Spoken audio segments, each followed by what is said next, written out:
Dear students, Assalamu alaikum. Hopefully, you will be greatly blessed with health. Today's our topic is grammar skills, and in grammar skills, we will do the pair of words.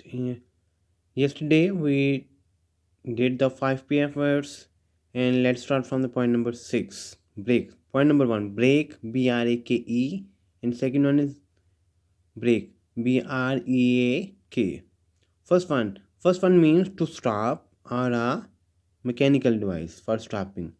रोकना या एक ऐसी device जिससे रोकने का अमल किया जाए, यानी कि जो गाड़ी की ब्रेक होती है, मोटरसाइकिल की ब्रेक होती है, इसी तरह मुख्तलिफ चीज़ों की भी ब्रेक होती है.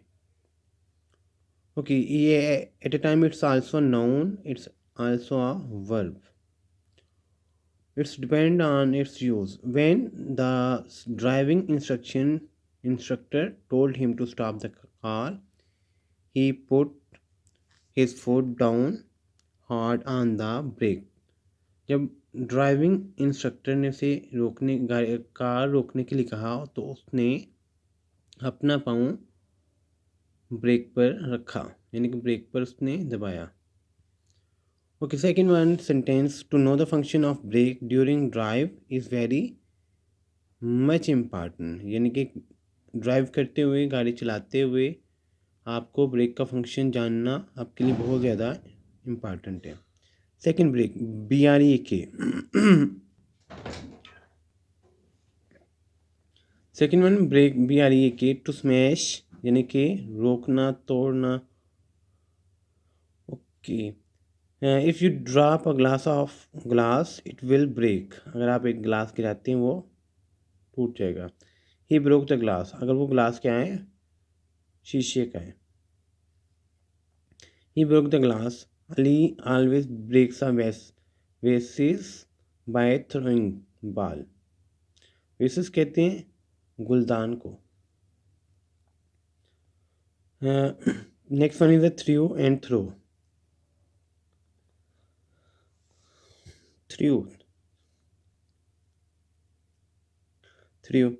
थ्रू मीन फेंकना, थ्रो मीन किसी के से गुजरना या किसी चीज़ के ज़रिए. First one, to toss or to fling, यानी कि फेंकना या उछालना. When he threw the ball it went over heads and broke the window. जब उसने बॉल फेंका वो मज़ीद आगे गया और उसने विंडो को तोड़ दिया. Okay, next one, second one is a throw.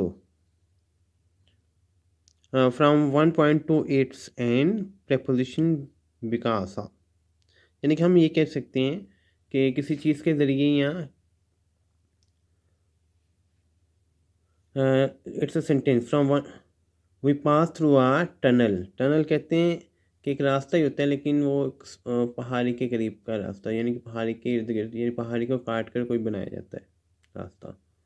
We pass through a tunnel while on a train journey, यानी कि जो हम एक टनल से गुजरे या टनल से गुजरे जबकि वह वो एक ट्रेन का सफ़र था. Okay, next one is site. First sight is about the location. Normally ये साइट किसी पर्पज़ के लिए होती है, यानी कि बिल्डिंग बनाने के लिए. This is a site where they will build a new cricket stadium. ये वो एक जगह है जहाँ पे वो एक क्रिकेट स्टेडियम बनाएंगे. सेकेंड वन साइट, इसका मतलब है कि देखना, यानी कि देखना की एबिलिटी, यानी कि हम अपनी आंखों से देखते हैं. मंजर भी हम किसको कहते हैं. Second sentence is we should have a checkup of our eyesight. यहाँ पे इसका ताल्लुक किससे है, देखने से, आई साइट, नज़र से. एटलीस्ट वंस अ ईयर, हमें साल में एक दफ़ा अपनी आंखों का चेकअप करवाना चाहिए. Next we have the point number 9, plane, Plain, and second one is the plane, Plane. एक प्लेन स्पेलिंग हो रहा है वो, लेकिन प्लेन है, Plan. ओके, plane, a large area of that land without trees, यानी कि एक ऐसा इलाका जहाँ बगैर दरख्तों के जो इलाका, उसको क्या कहते हैं, प्लेन. ओके, एक प्लेन वो भी है जिसको सेम स्पेलिंग है but it's meaning is change, उसको कहते हैं सादा, यानी कि simple.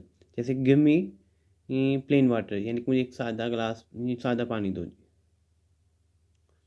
Okay, here sentence, I prefer the mountains to the plains. Mountains पहाड़ी इलाका, तो प्लेन्स ऐसा इलाका है जहाँ पे दरख्त वगैरह ना हो।